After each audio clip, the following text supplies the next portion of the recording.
Okay, everybody, today is 11. Wednesday. Blessed is the man who does not walk in the counsel of the wicked, or stand in the way of sinners, or sit in the seat of mockers. But his delight is in the law of the Lord, and on his law he meditates day and night. He shall be like a tree planted by streams of water, which yields its fruit in its season. His leaf also does not wither, and whatever he does prospers. Not so the wicked. They are like the chaff which the wind drives away. Therefore the wicked will not stand in the judgment, nor sinners in the assembly of the righteous. For the Lord watches over the way of the righteous, but the way of the wicked will perish.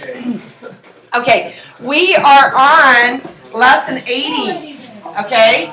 And that's not a bad spot to be right here at the quarter mark, okay? Because we have 40 more lessons and we have 45 more days. So we're in pretty good shape. Well, yeah, you're right. We do in this book. We have 124. So we have just enough time to finish up. Okay, now we are working on trigonometric identities. And remember, we talked yesterday, or day before, can't remember, about this being your very most basic trigonometric identity that we're going to use. Okay, sine squared theta plus cosine squared theta is 1. And then we talked about how if you took this identity, which you should memorize, and which I showed you from the unit circle, and you divided the whole thing by sine squared theta all the way across, you get another very important identity. And what is that very important identity? 1 plus cosine squared theta equals Cosecant squared. Cosecant squared theta. Okay? And then if you took the same thing, the same identity, and you divided each part by cosine squared theta, cosine squared theta, cosine squared theta, then you get the third identity that you want to keep in your back pocket. That is what? Tangent squared theta plus 1 is secant squared theta. Okay, now look at this first one right here that I put on the board. We'll do that one in the middle first. Anybody see it? Okay. Yeah, yes. Are these like proofs that It's kind of a proof, okay? But there's a special way that we do the show me problems. You start with whatever you have on the left and you move towards what you have on the right, never backwards, okay? So you will lose points if you come from both ends and try to prove that they're equal. You might have to go from the left all the way to the right, okay? Now I have cheated in the sense that I have started at the right. I have put my where it's going all the way to the right, and I have moved backwards. But it's got to appear that you're going from the left to the right. Okay. So we're allowed to cheat. Well, if you do it the way I just described. Good. Yeah. Wait, can we get On that. We have on that on video. She gave us No, permission. only on that.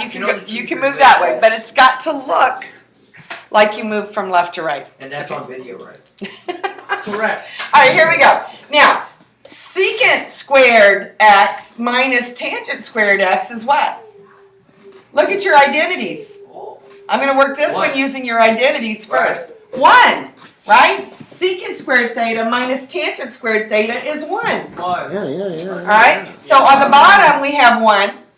And on up here, what is 1 plus the cotangent squared theta? It is the cosecant squared theta. Yeah. Okay, but what is the cosecant squared theta? Sine squared theta. It is 1 over Wait, what? the sine squared theta, isn't it? The cosecant is 1 over the sine. So now that I've got 1 over the sine squared theta, it's going to flip up, right? So I wind up with sine squared theta. Okay, so that if you are allowed to do this, if and only if you have shown me your identities over here. So when you're taking a test, you must first show your identities, and then you may use the identities. Okay, but you must show the identities first on your paper.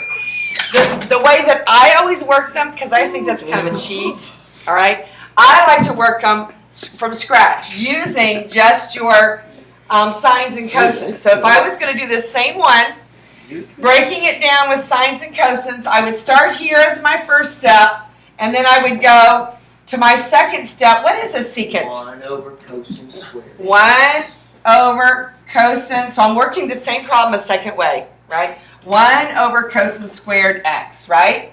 Minus, what's a tangent? Sine over cosine. Sine over cosine. So it's going to be sine squared x over cosine squared x. Okay, does everybody see I'm working the same problem twice? All right, now on the bottom, what do I have? 1 plus, what's a cotangent? Cosine over sine.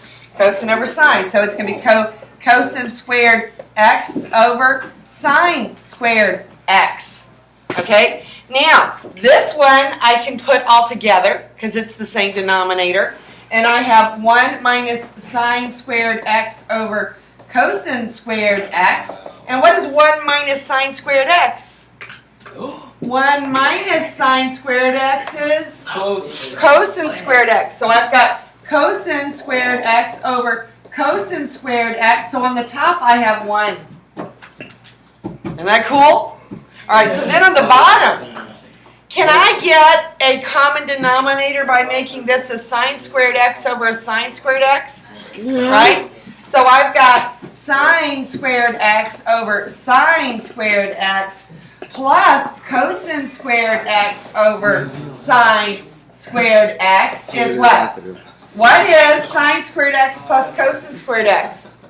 1. 1. 1 over sine squared x. So what did we wind up with when we put these two together? 1 over sine squared x. Sine squared x. Okay, and that's going to be equal to, when I flip it up, it's going to also be equal to that one. Yes, Mark? Good job. Yes.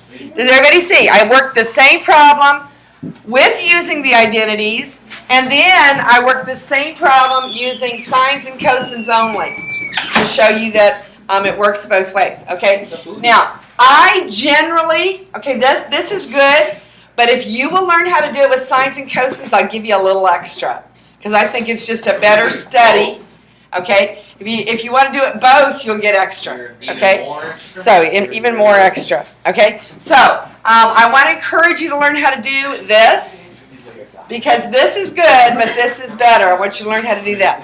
All right, everybody look at